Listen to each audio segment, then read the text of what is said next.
Oh my God, dude. Kyrie Irving has just been traded to the Dallas Mavericks. What's going on, everybody? If you're new around here, welcome to the channel. My name's Chandler, and this is the Put 'em on a Poster podcast, man. We're going to be talking about sports every day, but dude, oh my God, Kyrie Irving. Kyrie Irving is a Dallas Maverick. Oh my God, dude. And honestly, in my opinion, dude, I mean, yes, I get it. Kyrie Irving barely plays half the time, and he's had a lot of problems lately with everything going on. He's been suspended a couple, or like last season. There's just been a bunch of other stuff that's been happening, and it makes sense why his value's kind of diminished. But dude, oh my God, Dallas got a steal, dude. They traded Kyrie for Spencer Dinwiddie, Dorian Finney-Smith, a first-round pick, and multiple second-round picks. The first-round pick is a 2029 unprotected pick from the Dallas Mavericks, a 2027 second-round pick, and a 2029 second-round pick are the two picks. Brooklyn is also sending Markieff Morris to Dallas, according to Shams. Dude, what in the world, bro? They just got a steal, man. I can't believe that, dude. Just thinking about it, man. Like, you look at Kyrie Irving. Kyrie Irving's averaging like 27 a game. I mean, Kyrie Irving's been incredible this season, dude. And it's not just like, I mean, yes, there's a lot of controversy that's surrounding him, but dude, he's averaging 27, 5, and 5 on the season. You're getting a stud, and you're putting that alongside Luka. I've been saying in all my videos, I've been saying the Dallas Mavericks need to go get Luka that help. There is no doubt in my mind. This is that help. And oh my God, dude, this was perfect. This was the perfect trade for them. This kind of screws over the Lakers because who knows what the Lakers will do now. I mean, their package for Russell Westbrook is going to be a little interesting. And I don't know if they will trade Russ now. But dude, oh my God, you look at this team now, this team has improved a ton, man. I mean, yes, losing Dorian Finney-Smith hurts. He's been really, really good for Dallas. He's always been a great stretch kind of forward. He can kick the ball out to him. He's been a great shooter. Spencer Dinwiddie, that secondary ball handler. Like I've been saying in the videos, he's that secondary ball handler, but I've been saying they need to improve on that secondary ball handler for them to be a contender. And man, they got it done, dude. Kyrie Irving. That's going to be interesting to see him in a Dallas Mavericks jersey, bro. But dude, he is such a special player. He's incredible.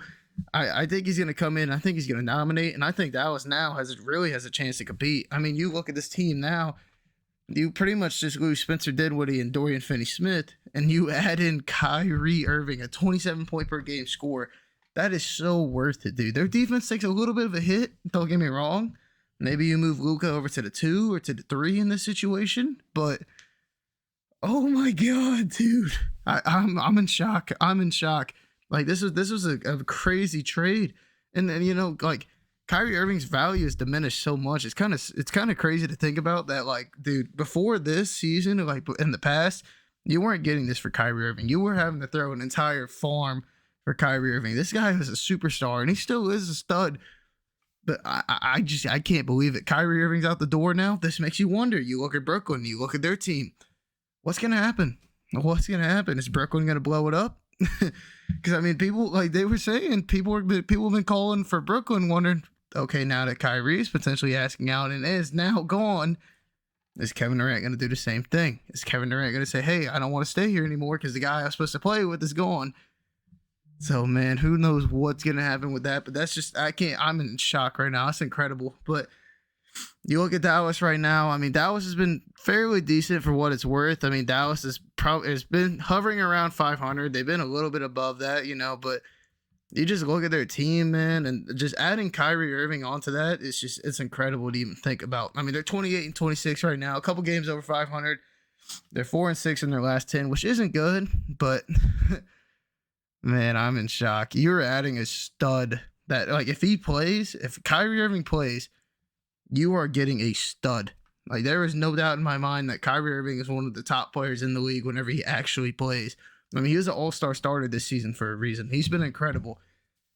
And now, oh my God, dude. You add that alongside Luka, who's arguably been the MVP this season, or like a top 5 candidate for MVP. That team is going to be really, really nice. And the fact that they were able to keep Christian Wood, to me, is the thing that's like I'm even more in shock about. I figured if this was going to be a trade, like, yes, Kyrie Irving's value is diminished a ton, don't get me wrong, but I still figured that, hey, maybe you're throwing Christian Wood, Dorian Finney-Smith, and like Spencer Dinwiddie maybe in this, but you kind of look around the league, you like look at the Clippers package for him. It was like Robert Covington, Luke Kennard, like John Wall. Like that wasn't going to be a good trade. I mean, you look at that, the Clippers are obviously saying no to that.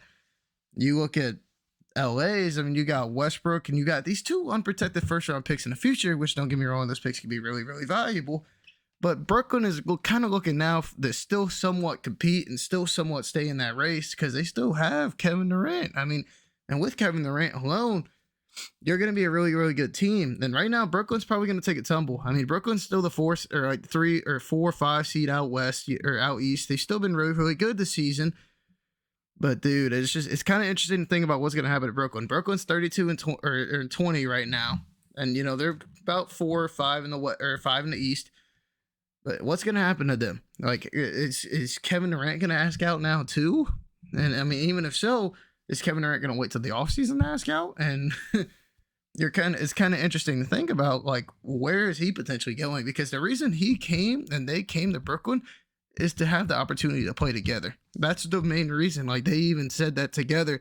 They made this as like a joint decision to come to Brooklyn, come to a big market, and just play together, play basketball together. That was their goal. That's what they've been wanting to do, and they got it done. But you look at it now, and it's like, dude, what in the world? Like, I mean, the Brooklyn 10 years has been so interesting for the both of them, man. And I mean, if I'm Kevin Durant right now, I'm kind of regretting not staying in Golden State, honestly. I mean, because you had the chance to be one of the greatest teams, if not the greatest team of all time.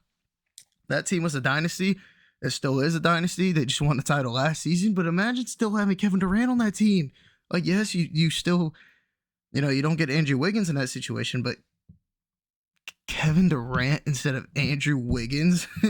Like, don't get me wrong, Andrew Wiggins has been great. He was an all-star last season, and you could have made an argument for him being an all-star this season. Don't get me wrong. But, dude, Kevin Durant on that team's still winning titles to this day. Like, the only reason Toronto got that series is because of injuries. I mean, Klay Thompson went out in Game 6, which didn't really matter ultimately for the series, but Kevin Durant was out most of the series. He came back for that one game. I mean, they dealt with a ton of injuries that series, and it's kind of interesting to think about Brooklyn's tenure in total, how it's like, these guys come to play together. Things are going okay so far. They start off amazing in the first game. Their first game, they destroyed whoever, I think it was Brooklyn or Boston they played, or the Lakers they played. They destroyed them. But, you look at the team now, you're like, oh my God, dude. And maybe Ben Simmons gets traded. The only problem is, like, with Ben Simmons, you're not getting a lot at this point. And I still think they should have held out on James Harden. Maybe they could have got something better. Maybe they could have got a different guy. Maybe you could have got like Maxey from him, which honestly, I'm pretty sure they would prefer Maxey at this point. But maybe you did Ben because the contracts match, which makes sense. But Brooklyn, I mean, you look at the start of their tenure, they start playing good. They play together. They're playing amazing. They make the James Harden trade, which they gave up like 3 or 4 first-round picks in that trade for James Harden. James Harden asked out after a month or like a year or so later. They get traded to Philly. Now you look at the team, you still got Kyrie, you got Kevin Durant. They get swept last season in the playoffs. Ben Simmons comes back this season. Ben Simmons has not been great for what it's worth. I mean, he still is coming off of his injury. He's lost a little bit of confidence, but, maybe he still progresses. But you look at the team, obviously they're not that good. And now you get this happening. You get Kyrie Irving getting done with the Brooklyn Nets, gets shipped out the door to Dallas. And who knows what's going to happen with him this offseason. Maybe he resigns to Dallas. Maybe he makes a move and goes somewhere else. Honestly, the team I would have wanted them to see at the most on this trade deadline was Dallas was up there. But, dude, I would have loved to see him on the Clippers. I mean, Paul George and Kawhi Leonard, those guys didn't really play. They haven't been playing with a lot of injuries, things like that. But I still think that would have been so cool to see Kyrie Irving alongside Paul George and Kawhi Leonard, just defensive monsters alongside him. I think that would have been a really fun team. I think that would have been up there, man. But I'm in shock right now.